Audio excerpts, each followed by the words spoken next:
The reason this woman did what she did was because her son had stolen something from someone, and that someone was no stranger. It was the very man who had bought their house. 매트리스 좋네.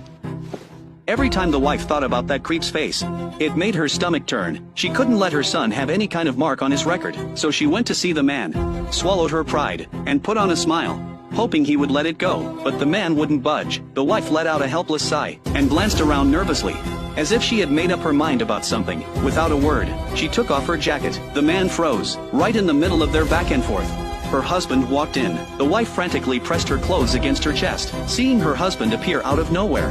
Her eyes filled with panic and confusion. A deep wave of shame washed over her, and she stood there, paralyzed. The husband warned the man that if anything happened to his son, he would expose the man's little rendezvous with another man's wife, for the whole world to see. But the man still couldn't stop staring at the wife. What he didn't know was that if the husband had caught that look, the person standing in front of him the next second wouldn't be a living man anymore. It'd be a corpse. Our main character's name is Mansu. To the average person, he was the textbook definition of success. He had worked at a major paper mill for a full 25 years, thanks to his one-of-a-kind skill, tapping a sheet of paper with a wooden stick, and determining its density and quality just from the sound. He had become the one irreplaceable guy at the entire factory. He had what you'd call the perfect life. His wife was gorgeous and a full-time homemaker. His daughter played the cello. His son went to private school. They lived in a standalone house with a garden. There were even 2 golden retrievers in the yard. This was the kind of life most people could only dream of. But this seemingly rock-solid happiness, when stacked up against corporate power, turned out to be as thin and fragile as a sheet of paper. An American corporation bought out the paper mill entirely to push full automation.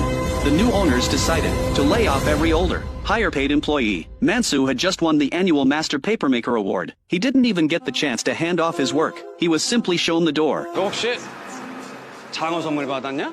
아니지? In that moment, it all clicked for him. To their credit, the company tried to be somewhat humane, to ease the blow for the fired workers.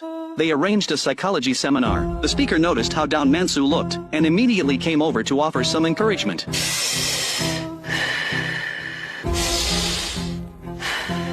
And what the speaker said actually gave everyone a spark of hope again. After the seminar, Mansu came to terms with reality. He figured that with 25 years of solid experience under his belt, companies would be lining up to hire him. So he set himself a goal: find a new job within 3 months. From that day on, Mansu kept his routine out the door at 8 a.m. sharp, dressed in a suit and tie as always, briefcase packed with a bottle of water and some bread.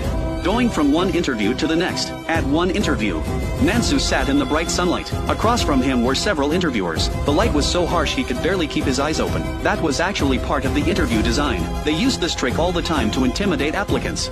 A way of making job seekers understand that people in positions of power were so dazzling that ordinary folks had no business looking them in the eye. Mansu was a bundle of nerves in that setting, but he kept up a calm front. He talked about his 25 years of experience in the paper industry, and how he had pursued a degree through night school while working, earning a doctorate in chemistry. But right then, the interviewers threw him a curveball. They didn't want to hear about his strengths. They only wanted to hear about his weaknesses.